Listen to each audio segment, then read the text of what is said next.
February 14th feels gentle now, wrapped in softness and expectation. But if you step backward through time, the date grows colder, sharper, unfamiliar. Long before affection was whispered, this day carried weight. It pressed on communities who feared the dark, watched the sky, and listened for signs that survival itself might slip away without warning or mercy at all times. What we celebrate today once existed in a world where love was not the question. The question was whether winter would end, whether crops would return, whether children would survive. People did not gather to dream of romance. They gathered to confront uncertainty together, shaping meaning where none felt guaranteed in fragile lives, shared fears, and desperate seasons of waiting. To understand how this transformation began, assumptions must fall away. Valentine's Day did not bloom from tenderness.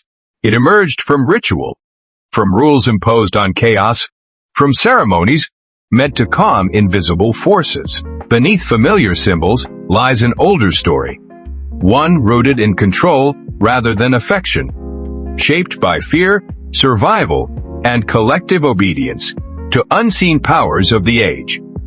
Thousands of years ago, the ancient world moved to harsher rhythms. Seasons dictated fate, and nature rarely explained itself. Storms destroyed harvests, illness struck without reason, and death felt sudden and personal. In response, people created rituals not for joy, but for balance, hoping structure could hold disaster back through shared belief, repetition, and solemn communal action during uncertain turning points. One such ritual emerged in midwinter Rome, tied to fertility, purification, and survival. It was raw, physical, and deeply serious. Participants believed the future could be influenced through precise acts.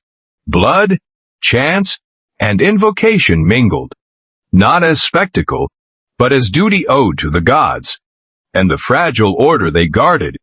During a time when hope demanded obedience, not comfort softness, this festival did not celebrate romance or partnership. It addressed fear directly, fear of barrenness, of extinction, of cosmic neglect.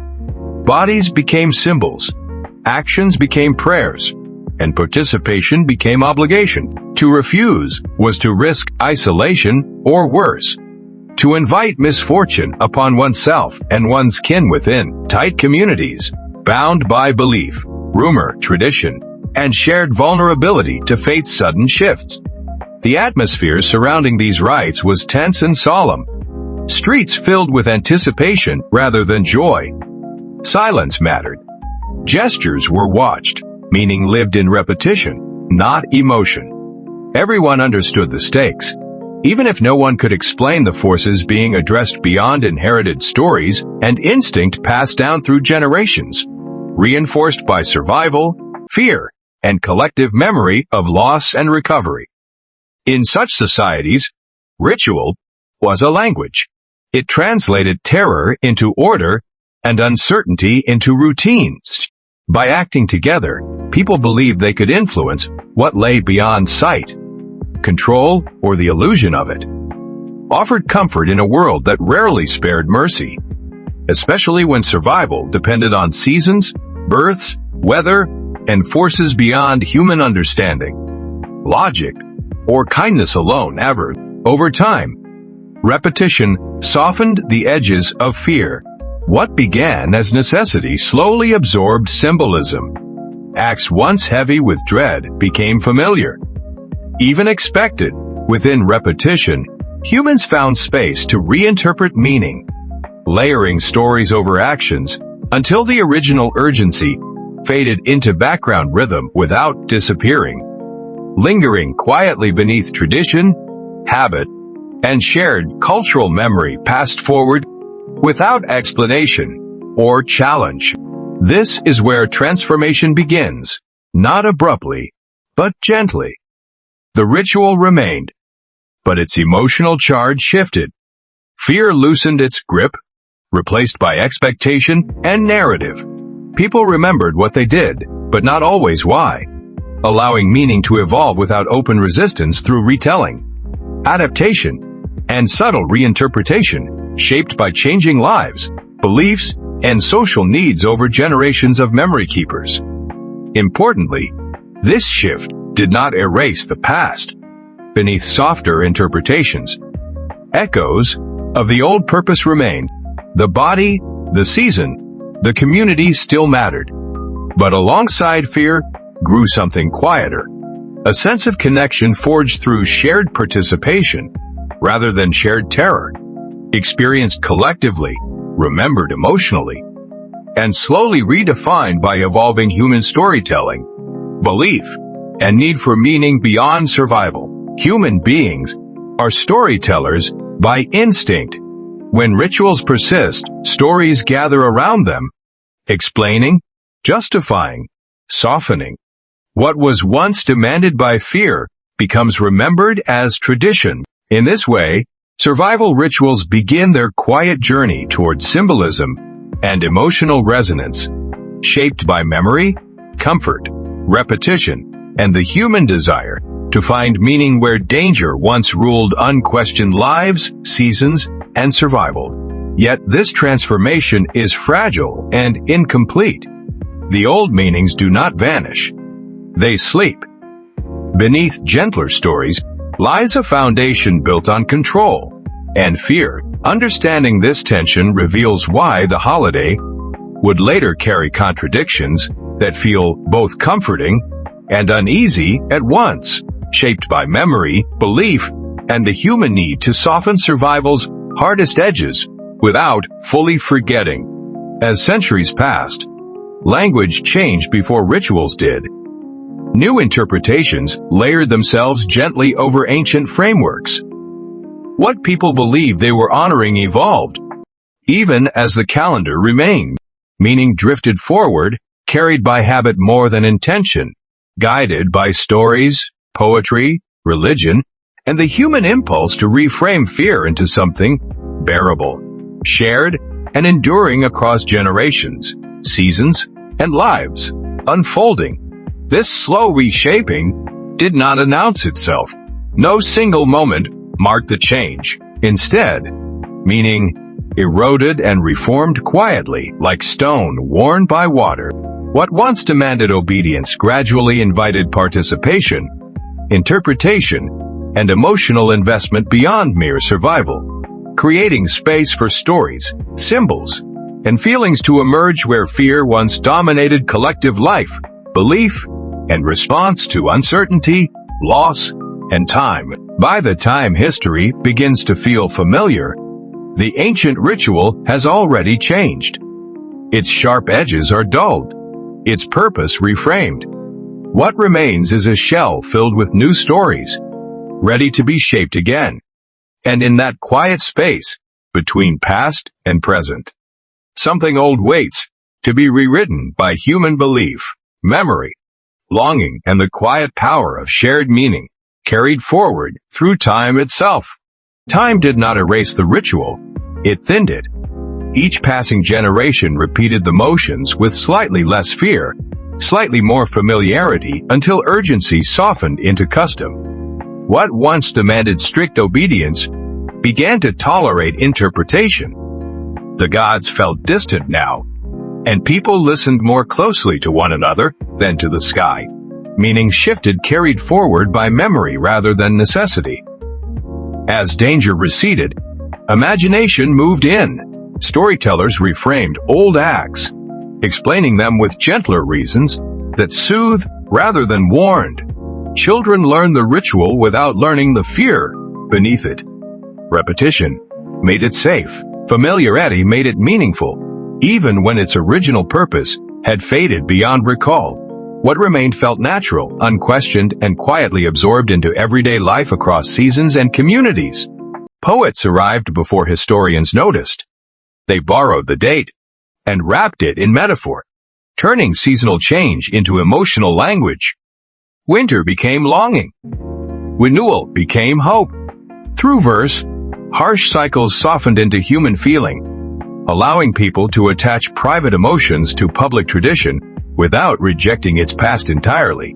The ritual survived by becoming emotionally useful, not historically precise anymore for most people. Religious voices later layered new meanings atop old structures. They did not destroy the ritual, they redirected it. Sacrifice turned symbolic. Fear became moral lesson. The calendar remained, but intention shifted inward. What mattered was no longer appeasing forces beyond control, but shaping conduct, devotion, and reflection within the community over time, slowly aligning belief with daily life, conscience, and shared identity. As stories accumulated, fear lost its central role. Symbols once tied to blood and chants transformed into gestures and tokens. Meaning condensed into simple acts people could repeat without dread. The ritual no longer guarded survival alone.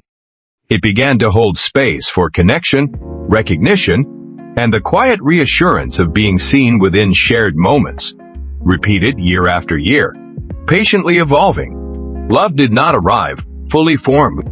It emerged slowly, almost cautiously, shaped by restraint and circumstance. Affection replaced urgency, not because history was forgotten, but because people needed something gentler to carry forward. In uncertain times, tenderness offered continuity, where fear once enforced obedience, allowing tradition to survive emotionally, even as its origins receded into abstraction, memory, myth, and inherited ritual. Myth soon followed, offering faces and names where once there were only forces. Stories of devotion replaced stories of appeasement. By anchoring the date to individuals rather than elements, society made the ritual relatable. Human love felt more accessible than divine judgment, easier to honor, easier to remember across generations, cultures, and shifting moral landscapes, shaped by change, loss, hope, survival. Repetition did the rest. Each year, the meaning leaned further toward emotion. What people practiced became what they believed. The ritual trained attention away from danger and toward attachment. Over time, affection felt ancient, as if it had always been there, quietly waiting to be recognized beneath layers of custom language, ceremony, and the steady passage of collective memory forward together.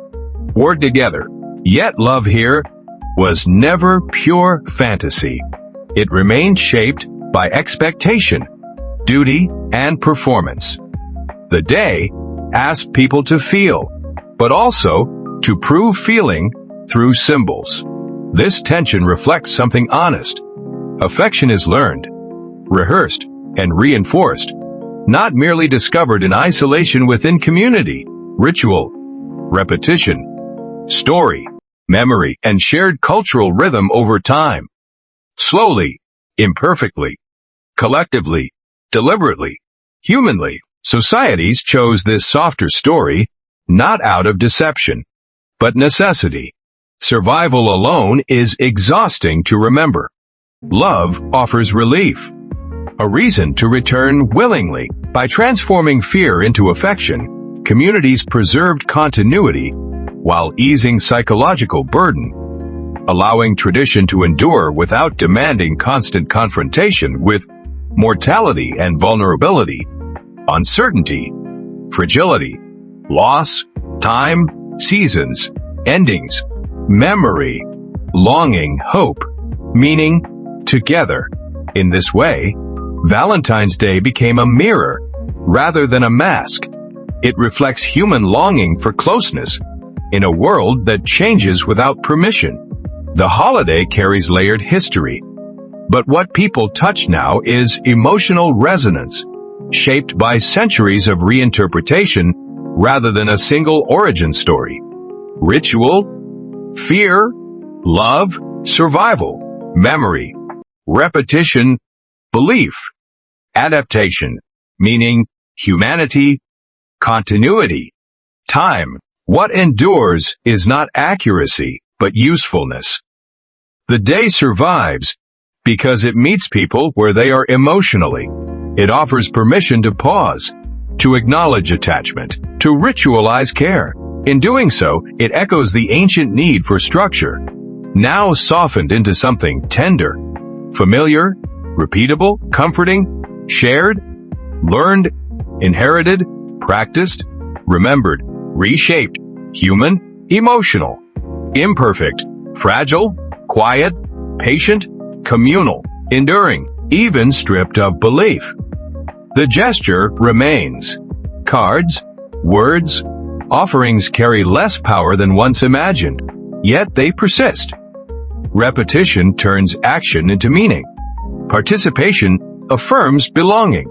The ritual no longer promises survival, but it still promises recognition within the crowd seen, named, chosen, remembered, acknowledged, held, mirrored, answered, witnessed, accepted, included, connected, noticed, valued, affirmed, shared, returned, felt, human together. Perhaps this is why the past does not disqualify the present.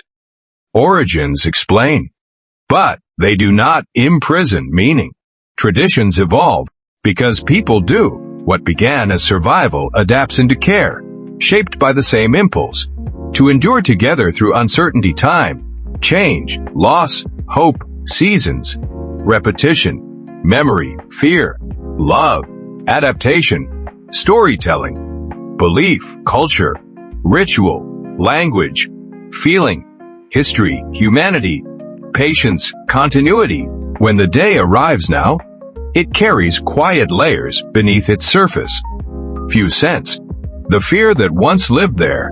Fewer still need to. Meaning has shifted, not vanished. What remains is the human habit of returning, year after year, to shared symbols carrying emotion, memory, expectation, hope, comfort, vulnerability, recognition, longing, presence, reassurance, continuity, belonging, warmth, patience, meaning, togetherness, quietly. In the end, Valentine's Day endures not because of where it came from, but because of what it became. A reminder that humans reshape fear into meaning, ritual into feeling, survival into connection. We keep the day because it keeps us gently tethered to one another across time, change, memory, seasons, history, vulnerability, longing, silence, hope, uncertainty, repetition, love, meaning. Together,